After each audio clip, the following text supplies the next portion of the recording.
Welcome to Recovering Evangelicals, a podcast for people who were once very comfortable in the Christian faith until the 21st century intruded and made it very hard to keep on believing.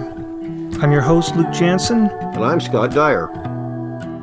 Last week we talked to David Makepeace about his experience, a profound, life-changing encounter with a solar eclipse, which sounded so much like a spiritual experience. In fact, it was similar in so many ways to what many Christians will claim, including myself, at least the me from back in my Pentecostal days 40 years ago, what many Christians experienced when they first became a Christian.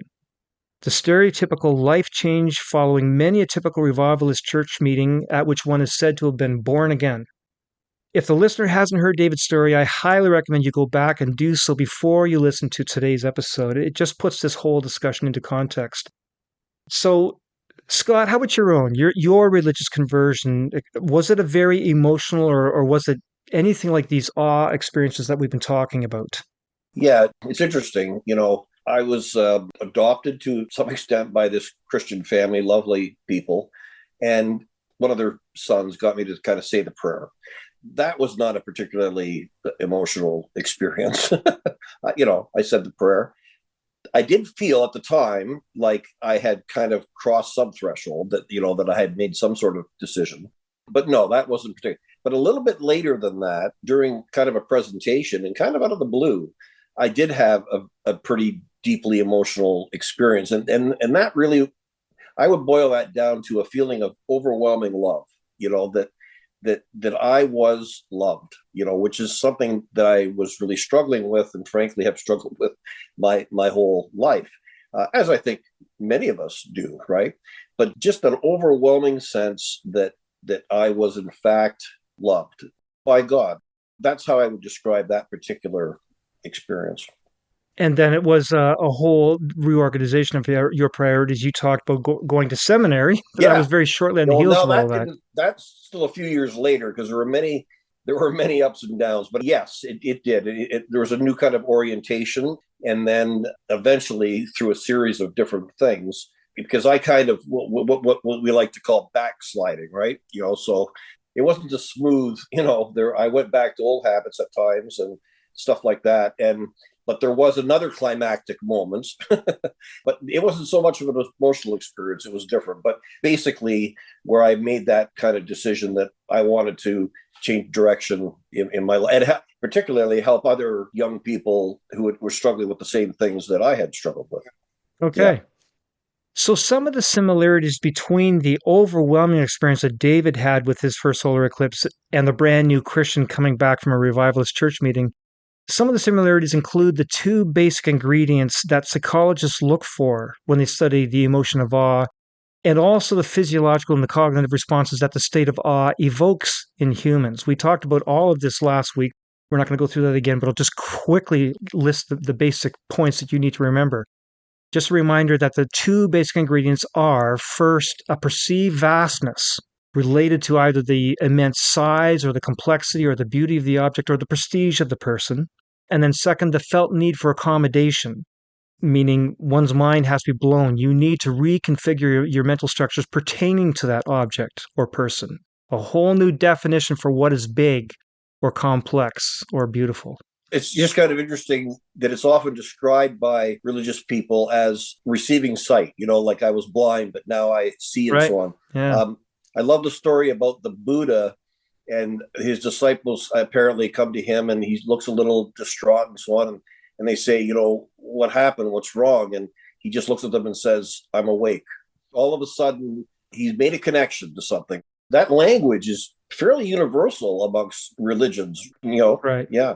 And what I found really interesting when I first began to look into this awe story was that it's not just an emotion. Yeah. It comes along with all kinds of physiological and cognitive responses or changes.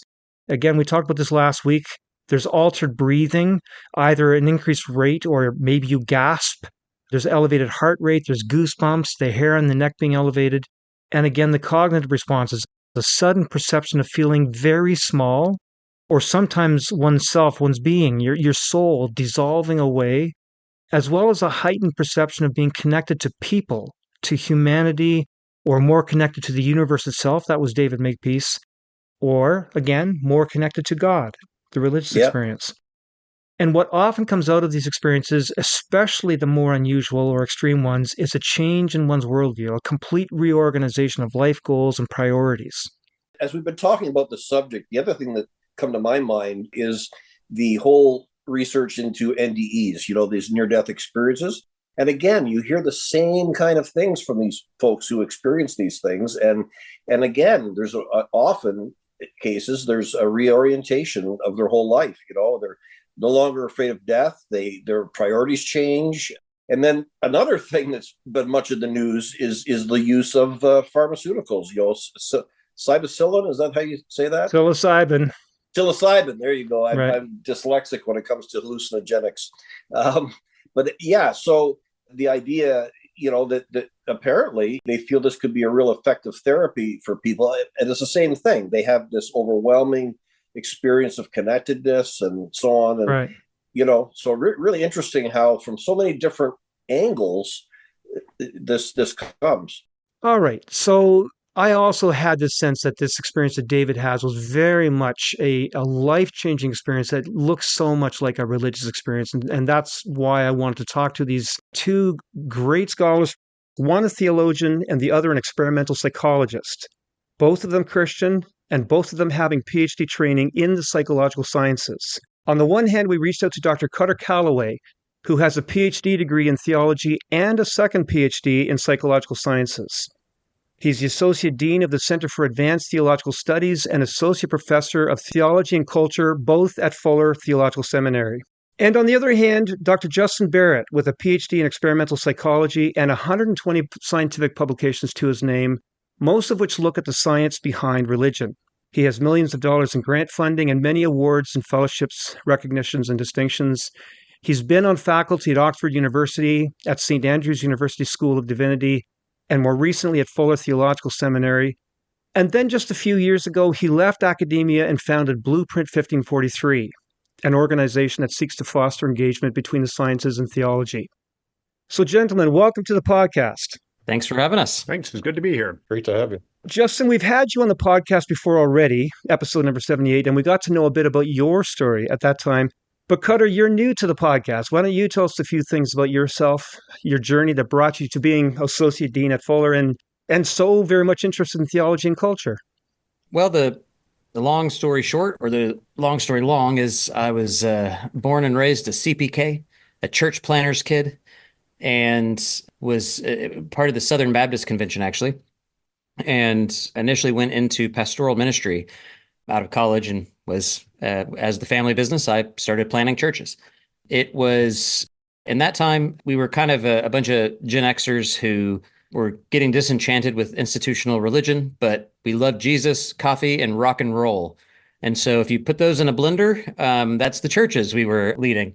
And pretty early on into the life of one of these church plants, we started renting out a small sixplex movie theater that had gone out of business because the big cineplexes were coming into town.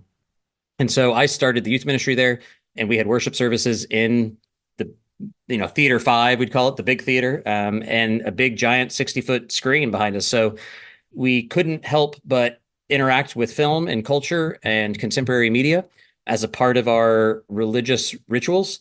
And, as we were talking about awe today, or we'll get into that, it does make me think there is something very similar to, and a lot of scholars have talked about this, the similarities between the cinema and the sanctuary in the ways that the audience's attention is drawn, the scale and the size of, people seeing like IMAX movies versus, on your mobile phone or something.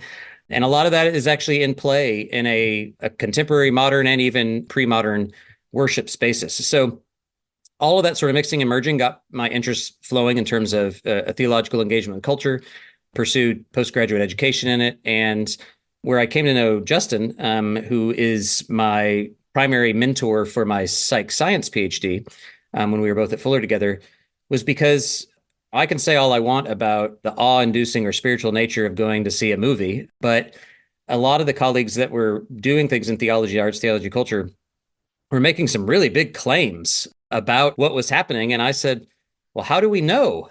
Is there any evidence to support that beyond just, your individual anecdote?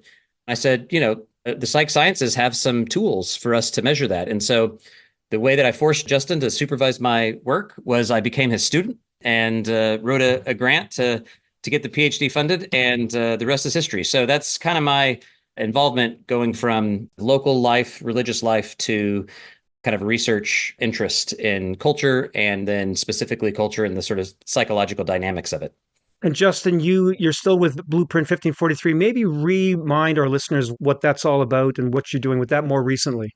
Yeah, Blueprint 1543 is a little nonprofit, and we try to encourage and catalyze really more sophisticated kind of engagement between the sciences and theology and sort of the life of, Christians especially. So recently we're trying out a new way of messaging, and that is that we are into promoting integrated people, integrated churches, and integrated inquiry. So areas of academic inquiry that actually bring in the strengths of philosophy, theology, and the sciences to bear on some of the really big questions.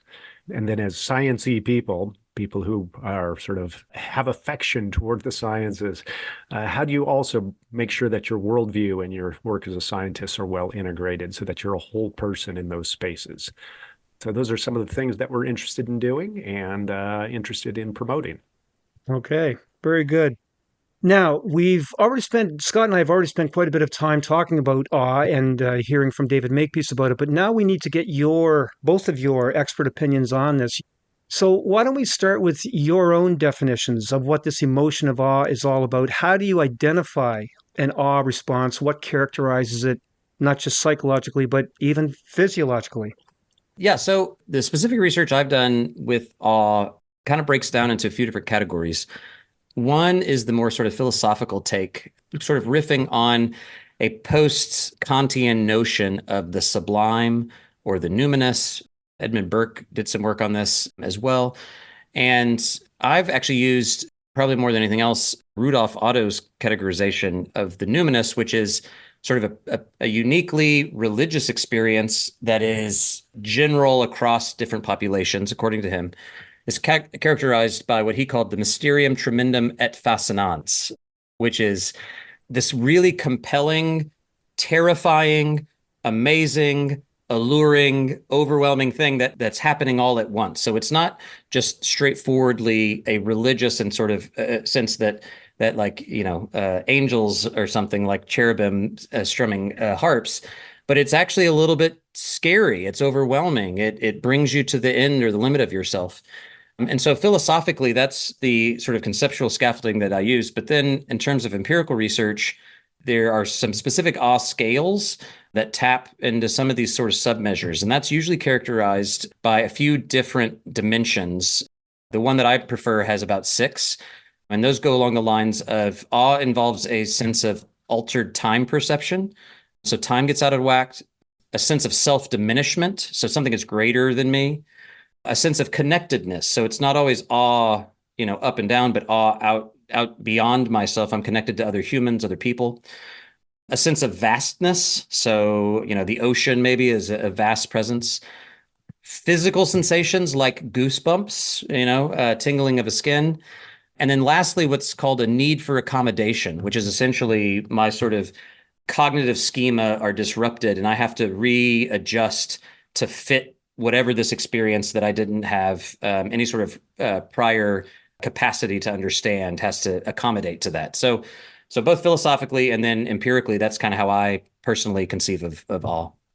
I like how Kutter has laid that out. I sort of take a less sort of poetic view of some of this, and that's just that we've got certain types of conceptual schemes that we sort of use in ordinary life, and every once in a while something disrupts them. But if something disrupts them in the context of also this physiological arousal of a particular sort of disruption, and Kutter has gestured at that need for accommodation, right? That something is off here.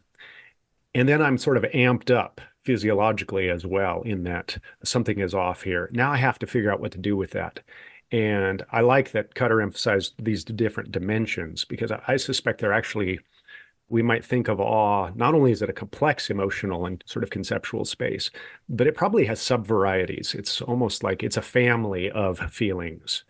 And I think they have to do with what are the underlying emotional, physiological sort of generators. Is it more of that? We'll just sort of break it down into sort of basic emotions. Is it slightly leaning in the fear direction? Well, then that's going to have a different kind of flavor. Or is it in the, wow, I'm really sort of feeling affection direction? Well, that's going to be a different kind of feel. Is it surprise? Well, then that's going to have a different flavor. And is it just sort of joy or, just happiness? That's going to have a different flavor. And so there are going to be these sub-varieties, I think, of awe. And that's part of what makes this a really sort of rich and interesting kind of space to talk about. It's sort of a phenomena, is because we're going to see different causes for those different kinds of physiological arousals that then lead to some commonality, some overlap in that, oh, what am I going to do with this kind of experience that, as Kutter gestured to, sort of demotes my agency? It makes me feel small, makes me feel out of control and powerful. And is it going to be a positive experience because, wow, I feel small, but safe, protected, loved? Or am I feeling small and slightly afraid? So now I need to demote myself out of submission because there's something sort of big and scary around me. And so now I need to roll over on my back like a dog and say, oh, belly up. That's the right response here. Or is it a different kind of physiological plus behavioral routine that gets triggered in this space? So it's kind of a rich and interesting kind of, I don't know, multidimensional thingy out there that we experience, to use the technical term, thingy. And on that word interest, I notice that there's a lot of interest in the psychological community. Psychologists are paying attention to what I've heard of presented as positive psychology. Maybe explain what that means, but interest in this emotion of awe. Templeton has put a good chunk of money into researching that. So I'm curious why psychologists are so interested in this emotion of awe and this idea of positive psychology. The general space that we call positive psychology is one way to talk about it is it's the kind of psychology that is not just about how do we fix the misery in people's lives, but how do you make you sort of awesome? So how do we generate the positive things in life, not just shore up the negatives? So usually when we talk about psychology, I think we think of clinical psychology, which is, fix things that are sort of wrong. How do we get rid of depression? How do we reduce anxiety? How do we get rid of psychological disorders? Positive psychology is kind of, you think of it as the flip side, which is how do we make people happier? How do we have a better sort of sense of well-being? How do we develop character strengths and virtues, gratitude, hope, optimism, forgiveness, patience, self-control? Those usually fall under that sort of broad umbrella of positive psychology. And so we might think of awe as sort of falling in that space because at least in a lot of people's experience, awe leads to positive change. And if it really does, I mean, that's an open empirical question. Does awe lead to positive change? And if so, under what conditions does it lead to positive change? Which varieties of awe lead to positive change? Well, then maybe that's the sort of thing that should be cultivated. Can we make people more open to awe-inducing experiences? If indeed that lead to these positive changes in terms of people's character or their outlook on life or their value realignment or whatever it is. So I think it's for those reasons that there's a lot of attention to this space. But maybe Kutter has some thoughts on that as well. Oh yeah, I think that's right. And what's interesting, so there's the current research on it, I think all skews in this direction of saying that there's a kind of common, let's say a hypothetical or a hypothetical assumption, meaning the assumption of many of the hypotheses that are tested, I think in general are saying awe is a kind of good, a pro-social good, and so you'll see a lot of studies on, does it promote pro-sociality? So giving and altruism, et cetera. Does it promote decreases in out-group prejudice, these sort of things? And then other things like there's been some interesting research on awe and doing things like going on awe walks, where basically you're just expanding your literal horizon of view. And this, over time, as just a basic practice, can help assuage certain depression and anxiety among people. And so that's pretty interesting. And I think that's part of why positive psych folks are going, not just make you better or get you back to neutral, but actually maybe help things. What's really interesting to me, so I've just wrapped some data collection on a couple studies that I found some, what I would say at first were counterintuitive findings about awe along these lines. And to Justin's point of under what conditions is, I think, one of the more interesting questions that we all find, right? So you go, oh, okay, awe makes you feel better, but under what conditions? That's, I think, the more interesting thing. And I'm doing a lot of study with the arts. So how do the arts actually induce awe and these sort of self-transcendent emotions? And one of the moderating variables we're studying is what's called social dominance orientation. And if you can imagine, this is essentially a proxy for like racism.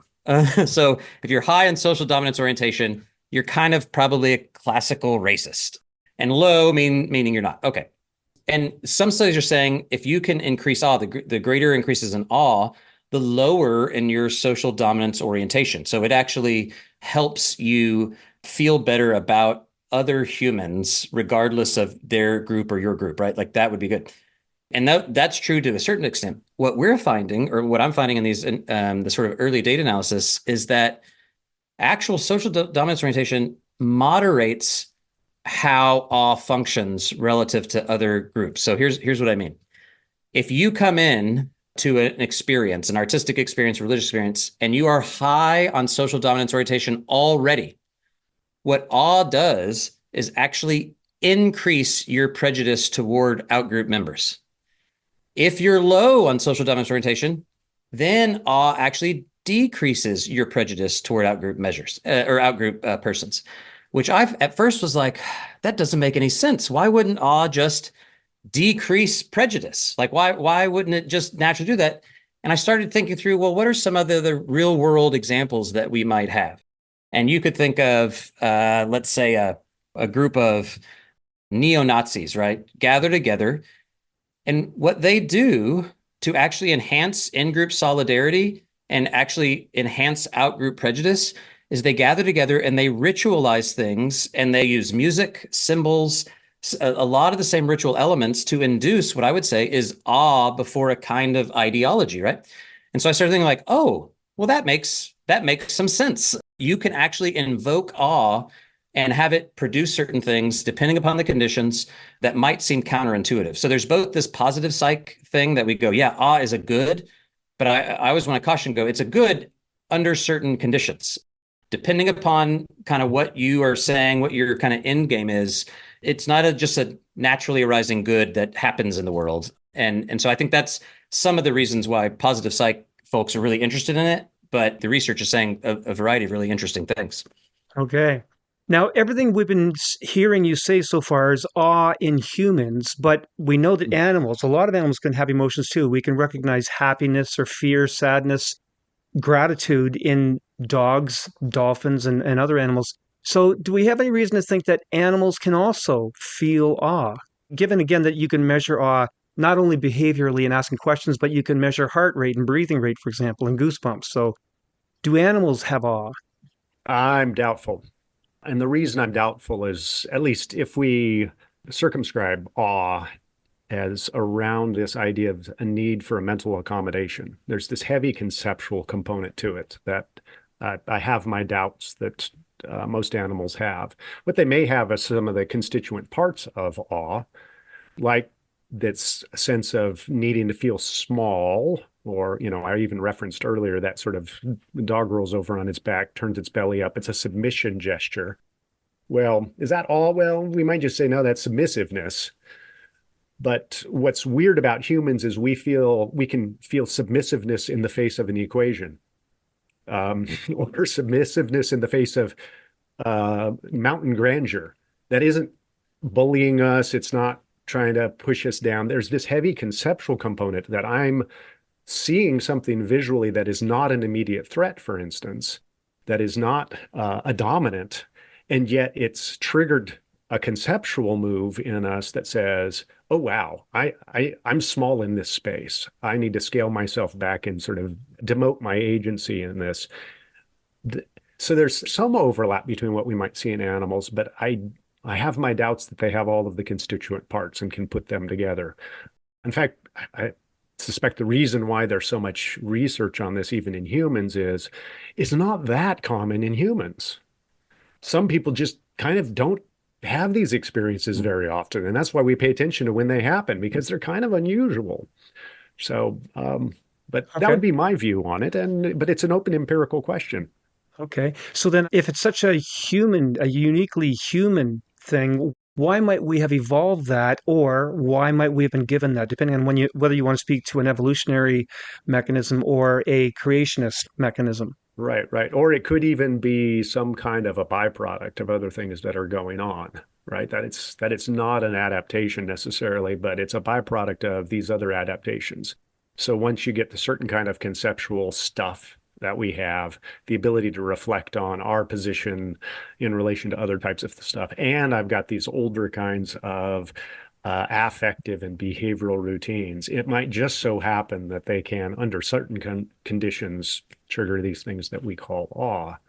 And then we might see that in terms of think of it as a cultural evolution or multi-level evolution, that cultural forms can piggyback on those. So you start developing cultural techniques that know how to reproduce those at a certain degree of probability. Like, okay, now we can gin up those feelings of awe under certain circumstances, and that has certain kinds of consequences. Well, then that becomes its own sort of cultural adaptation, if you will, if you're following me. So, for instance, I had the privilege to visit Göbekli Tepe in Urfa, outside of Urfa, in the land of Ur, in Turkey.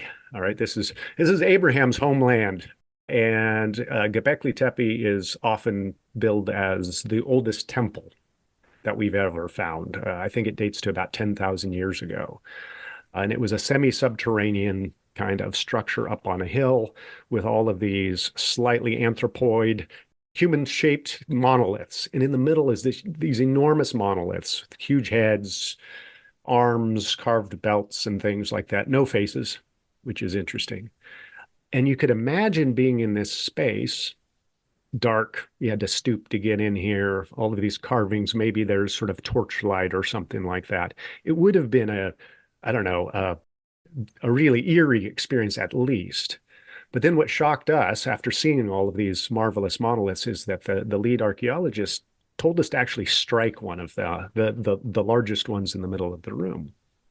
It would have been uncanny already looking at this faceless, sort of slightly human looking, but, enormous thing. But it actually makes a gong sound, even though it's a piece of stone. If you hit it hard enough with your hand, it would go. And you could imagine, it gave you goosebumps without the fancy other stuff going on, dead animals burning and lights and stuff. And it already gave you goosebumps. So you could easily imagine in this space, you've got a cultural development, a technology, if you will, that sort of activates a sense of awe and wonder. And what would that do to us collectively as a group of people? Well, it might help bind us together, make us go, oh, wow, we're part of something bigger than ourselves. Maybe we're being led by a particular kind of being that is sort of grander than we are, or we've got a common ideology that pulls us together, and that cultivates a certain degree of group cooperation, trust, that then makes us more competitive with, the other villages or those our enemies out there who might want to attack us. Well, we're bonded together in a way that they're not, and maybe awe and being able to trigger that sense of awe might have played some role in that. And so then, I'm just telling a story here. We don't know, but that's at least one account for where you might think as a cultural adaptation, even though awe itself may have just been a byproduct of stuff that we had for other reasons, that culturally that could then get sort of grabbed a hold of and developed into a package that then really could have benefits for people, at least on a group level, if not on the individual and group level. So there's my just so story for the day. Okay. Anything you want to add, Kutter? I mean, that sounds right to me. I was trying to think through, it's sort of related to that question of can animals experience it? And I'm wondering, it'd be interesting to hear what Justin thinks of this. This is somewhat just irresponsible speculation here. But in one sense, you have chimps and other mammals that are social, and so they could be in the presence of an individual other that induces some sort of self-diminishment. But that's not quite what we're talking about on its own. But humans need an other that is actually greater than an individual other. I think that's as I'm thinking through. In other words, there's a kind of we or a meta other that arises in human social interactions that I don't believe is indicative of other mammals. That it's still limited. Their ability. This gets to Justin's work on theory of mind and other things of their ability to imagine the thoughts of another, thinking of about another, and these sort of Right. things. We get this sort of collective sense of I am, as a human, the way my cognition works and the way I can adapt and survive is I'm able to imagine and conceptualize that we. Now, I'm thinking that maps pretty quickly onto this notion of something larger than myself. It's very inchoate and fuzzy, but that's why a human might encounter the Grand Canyon for the first time and go, what is this? Right? Like this is something bigger. I don't imagine a chimpanzee walking up to the Grand Canyon and having that sort of thought. He might go, oh, I need to not walk off the ledge because I'll die. And so that's a good part of awe. Like I need to have that fear, but it's different than I have this sort of broader sort of horizon before me. And so I just think in terms of adaptation, that to me, if humans, and this is when it gets mixed up, I think with that, what Justin's saying, the cultural evolution side is really important because then we started actually leveraging it. Like we actually started amplifying it and using it to our advantage. And that's where I think, I think war is a perfect example of this. Why do we use music to lead the battle? Like the poor drummer, that's his best weapon. And, he's going to get shot first because it's inducing that sense of we that is awe-inspiring, right? Like you inspire awe to go do something that's greater. And so that's where I think that is adaptive. But yeah, I think it would be impossible to go. So I think maybe take issue with this, the spandrel concept itself suggests that it's like it's worthless, right? So I wouldn't go that far. A byproduct, perhaps, that then gets repurposed. But spandrel almost, it's like just an empty, meaningless thing. And that's where I would want to avoid that kind of language for it. And for the audience, do one of you want to explain what a spandrel is to the audience? Sure. It comes from sort of architecture where, an architect would create a design. Well, this is only audio, so I'm making symbols with my hands. An archway, for example, now has this empty expanse created by the structure, but isn't the structure itself. And so the spandrel is essentially that kind of byproduct of something else that was actually put together. But maybe what you're going to say is it doesn't necessarily mean it's worthless. It's just a byproduct. Yeah. Right, because the spandrels that you'll see in a cathedral, they're a work of art. It's not just the space, but then they'll put a painting on it or Bible verses and various things. So it actually serves a very useful function, but it wasn't intended to be there in the first place. It was just somebody said, oh, well, I guess we could use that space for this reason. So. And sometimes to make it more complicated, they'll refer to this as an exaptation. Right. Okay. Or something that changes purpose.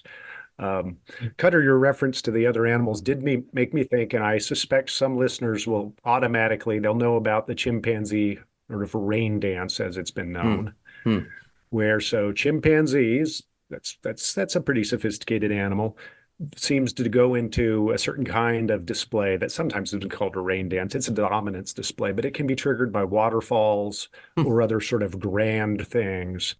My best understanding of these from people who work with chimpanzees is that even, large trucks and things like that, and thunderstorms, which is why it gets the name rain dance, is an approaching thunderstorm. I actually think this is one of those cases where it helps make your point in some ways. It's that even though it appears behaviorally the chimpanzee is going, oh, there's something big and bad roaming around, and it doesn't have to be another chimp. It can be a thunderstorm. It can be a waterfall. It can be something else, and it gets me all ginned up. They actually go into a dominance display. They're like, all right, bring it on. They're like, what's his name? Lieutenant Dan's. And, they're just like, all right, I'm getting in God's face here. And right, that's the opposite, or at least it's a very peculiar sub-variety of awe at best, if not the opposite of what we think of as, prototypical awe, which is, ooh, no, I'm small in this. Right. But I think it's a great illustration of that you can have the stuff, which means I can the mechanism in terms of under these sorts of conditions, this kind of behavioral and affective routine gets triggered, and it need not be another chimpanzee. So even if the proper domain was other chimpanzees, the actual domain includes big trucks, waterfalls, and thunderstorms. But for them, at least a dominant chimp, right? An alpha chimp is going to go into the, all right, come bring it then. I'll fight you. Whereas a subordinate, I suspect, doesn't do this. So there's an interesting interaction. That's cool. And it's called what? The chimp rain dance? It's the rain dance. Oh, nice. I gotta You look it also up. made me think of Zaphod Beetlebrox, I think is his name, from Hitchhiker's Guide to the Galaxy. Oh, Oh yeah. Right. He's a bit of a scoundrel, and there's this mechanism for punishing such people. Now I've forgotten what it's called, right? But you see the bigness of the universe all at once, and it destroys everyone, right? Because they're so struck with awe and humbled by this that they're just destroyed. But for him, it doesn't work. And I suspect it's, as you pointed to, he's way too high on his social dominance scale. So it actually puffs him up instead. He's like, yes, I am the most important thing here.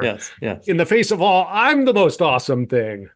Now, I do want to get into, because we're getting a little bit short on time, I do want to talk a little bit more about how this emotion of awe can play into a spiritual experience, a religious experience, maybe even a religious worldview.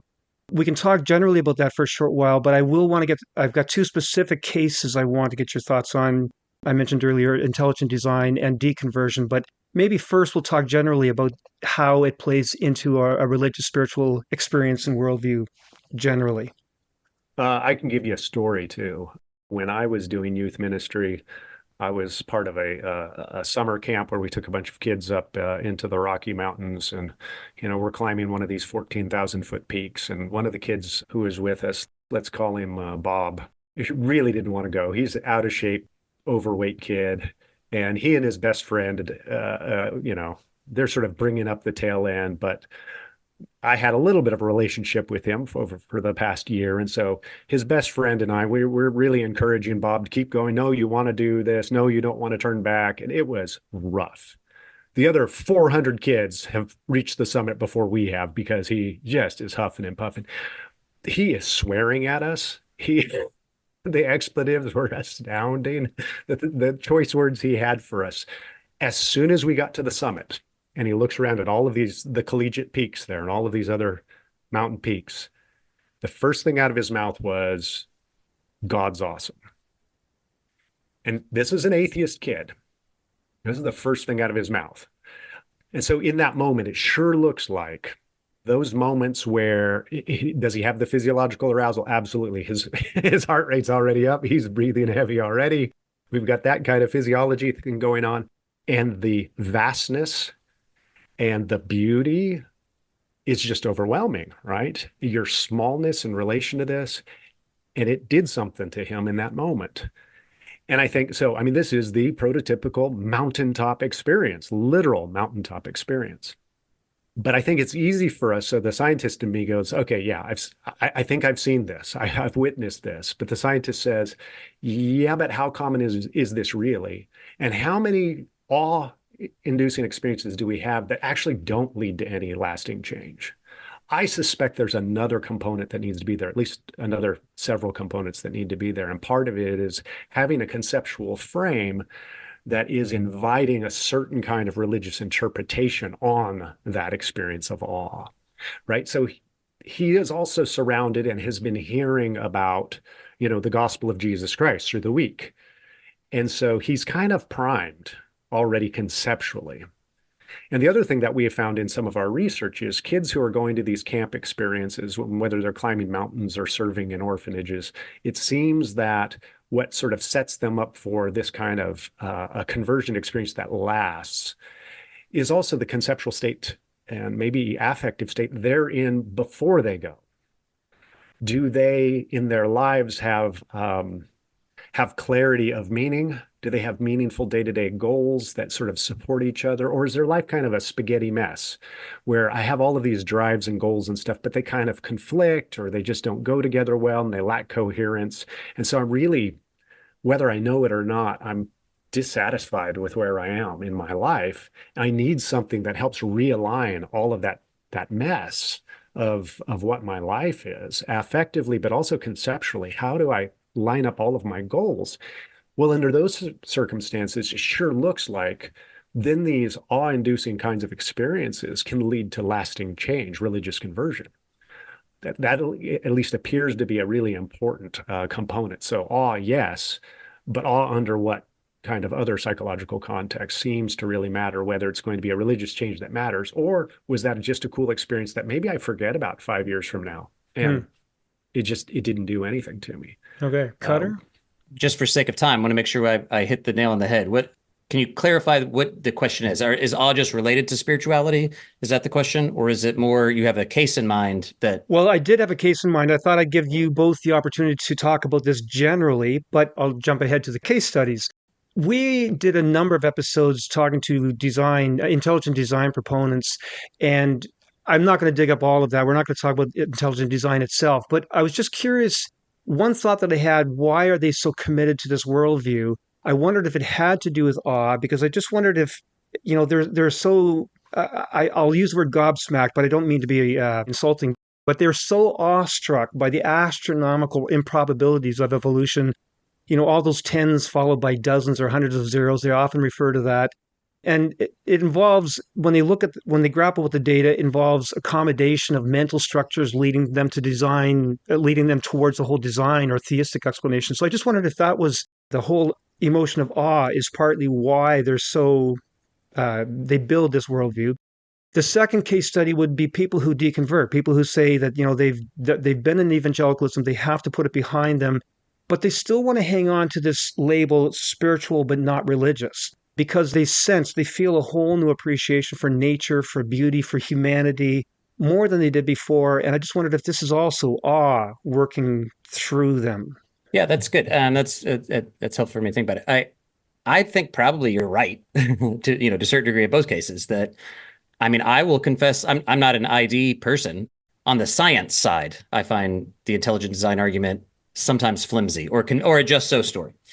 But I certainly sympathetic with the basic impulse to go, oh wow, there's an elegance, there's a vastness to certain things I see. I mean, when I even down to I'm more interested in the sort of like quantum mechanics type stuff when it comes to hard sciences, and just the chaos of of the complexity is amazing, right? It's awe-inducing.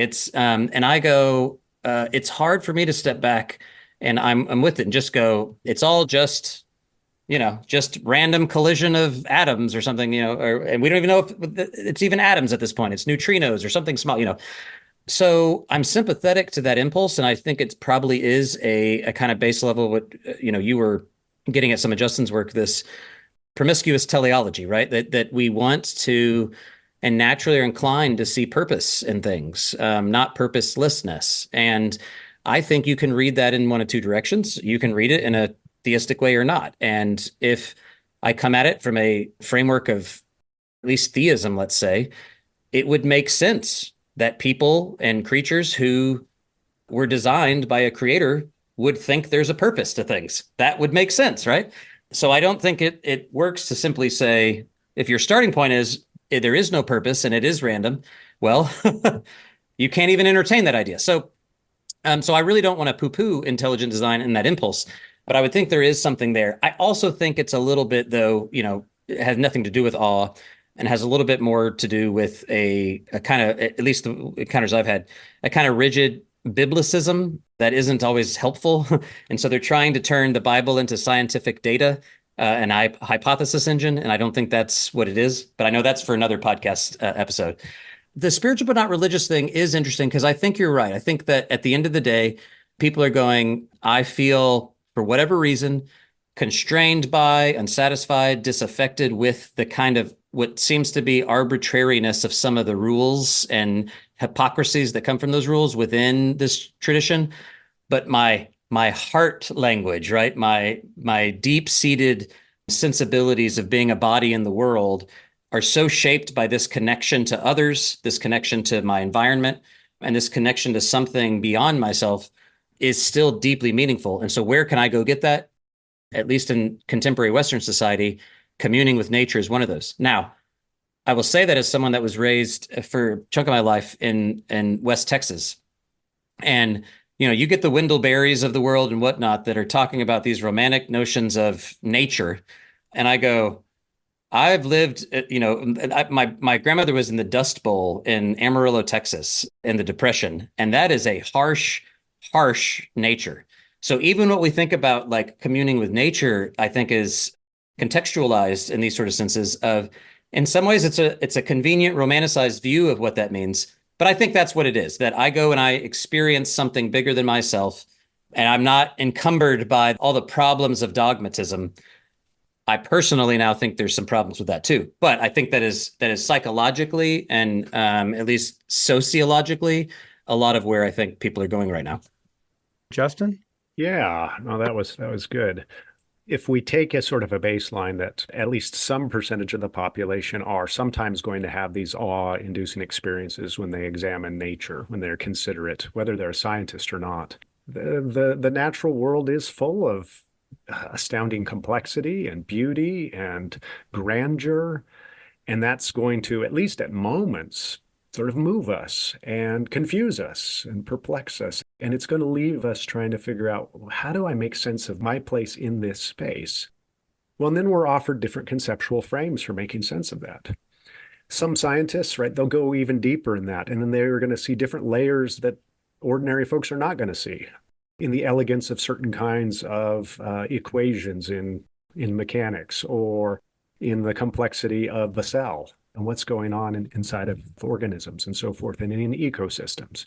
I see a lot in writings of Christians who are scientists, expressions of one of the reasons they're drawn to it is these experiences of awe. And that move them into a worshipful space. They feel like they're encountering God in their work. And I assume that's probably true of many of the intelligent design people too. So they're having those types of experiences. And what we've said about these awe experiences is they're forcing some kind of a mental accommodation. I'm trying to make sense of this. Kutter referenced promiscuous teleology. Yeah, we do seem to have this tendency to see design purpose and, in the natural world around us. And Deborah Kellerman, who championed that line of work, she's more recently, she and her collaborators have shown that, and it really easily triggers intentional thinking. Someone is behind that design and purpose. In fact, you kind of almost have to be taught that that's not the case. And so really the intelligent design people are in some ways just carrying out the natural kind of conceptual path of least resistance. They're going to have these experiences as they do their science of, wow, this is awesome. I got to make sense of this. What's the sort of intuitive way of making sense of this? Design.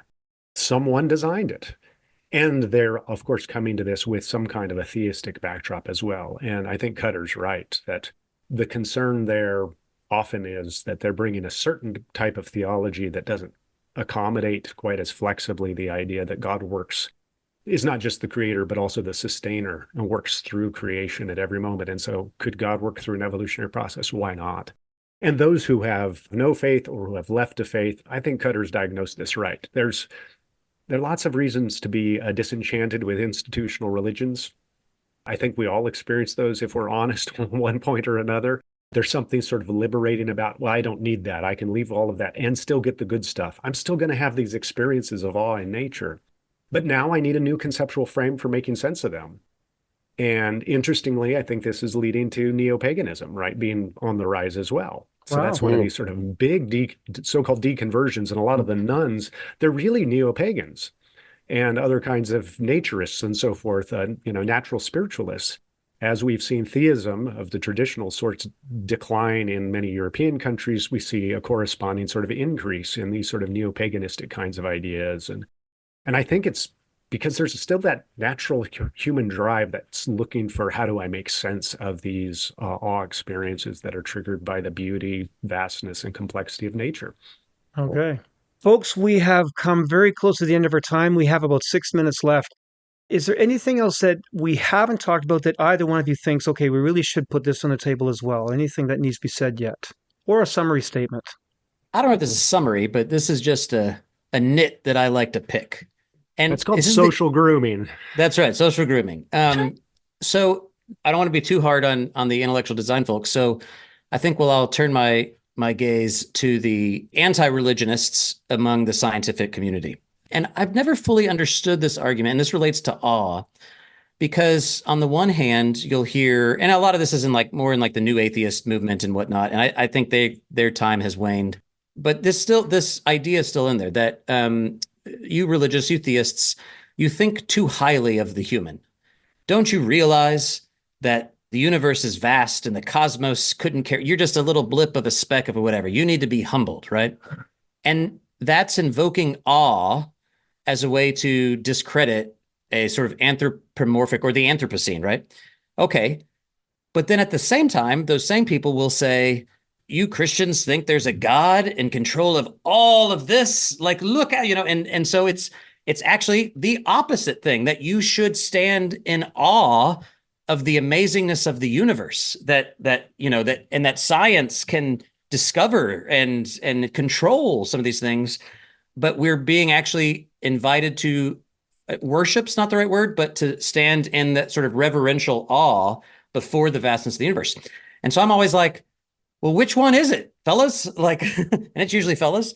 Is theism bad because I have too much awe or I don't have enough awe? Like, which is it? And this is just sort of and this is more like a rhetorical frustration I have with, complete atheists who I'm in conversation with. This question of awe is deployed in some unhelpful ways, I think. So for those who are either recovering evangelicals or post-evangelicals or not, whatever, I want to try to find some consistency in how we understand essentially whatever the psychological dynamics are. Can we land there in a sort of space that we can agree upon, as opposed to kind of sort of cherry picking which direction we're going to critique or level these sort of critiques, especially when it comes to this question of theism and science, right? So that's not a summative anything. We didn't talk about it all, but it is one of my awe-based nits to pick. Okay. And Justin, any last statements from you? I don't think I've got any dry powder left. I don't know. Okay. You'd have Okay. to ask me a specific, but no, I like what Cutter just said. I am of the view that regardless of whether we're theists or non-theists or evangelicals or post-evangelicals or recovering evangelicals, we're still human beings with similar kind of psychology. What changes is how we end up interpreting these experiences that we're having and what sort of intellectual tools we think are appropriate to doing that, making sense of these awe experiences. And so there's a common humanity there that I think should help us in our better moments sort of respect these differences when we see them. We say, I see how you're making sense of this experience that I share with you. I want to make sense of those kinds of experiences in my life too. I just don't make sense of it the same way you do. But at least we've got a common ground for talking about this, and we can have good, hopefully productive and respectful conversations around that. And what are the most coherent ways of making sense of these awe experiences, our place before creation, and then how to make sense of it all and live a decent life going forward because of it. Okay. Any books on the horizon from either of you? Yes, I have two in the works. One is probably just going to be the opposite of an audiobook, which is a book that's transcribed from an audio program I did on the horror genre, which is pretty interesting because there's a lot of awe that goes on in contemporary horror fiction insofar as it becomes a spiritual or religious experience. So that's that book. And then I have another one I'm working on called Hostable, which is how to learn how to be good guests. So Okay. And Justin? I am working on a little book where I offer my reflections on how your worldview could inform doing science. And I emphasize my own, it's semi-autobiographical in the sense that I'm emphasizing how it is that I, as a Christian, approach doing science, is why I think it's a good foundation for being enthusiastic about doing scientific work, and how I let that, we might say this is sort of my personal integration kind of account. And I'm aiming at least the first version of this book at sort of 17 to 20-year-olds who are thinking, wow, can I sort of with my whole self go into this science-y kind of stuff and feel good about that? Could this even be sort of a divine calling on me? And is that coherent with my faith? So that's something that I'm working on. Okay, excellent. We're going to have links in our show notes to your bios and your web pages, including these books or previous books and upcoming appearances, and contact details if people want to reach out to ask you some more. So, Kutter or Dr. Callaway, Dr. Barrett, thank you so much for your time and your expert on this unusual subject. It's truly been awesome. Thanks for the time. Great to see you all. Thank you both. Have a great day. Good to And see you, Scott? Justin. See you, Cutter. Later, guys. You've been listening to Recovering Evangelicals with your hosts, Luke Jansen and Scott Dyer. Send your comments and suggestions for new episodes to lukejjansen@gmail.com. Join our private discussion group on Facebook by searching for the Recovering Evangelicals podcast group. Look for the logo that you always see at your favorite podcast catcher and ask to be let in. Subscribe to lukejjansen.wordpress.com if you want to get advanced releases and group posts, or browse through our archive for a full listing of all our previous episodes. And please help the podcast by sharing with a friend and leaving a review at your favorite podcast catcher.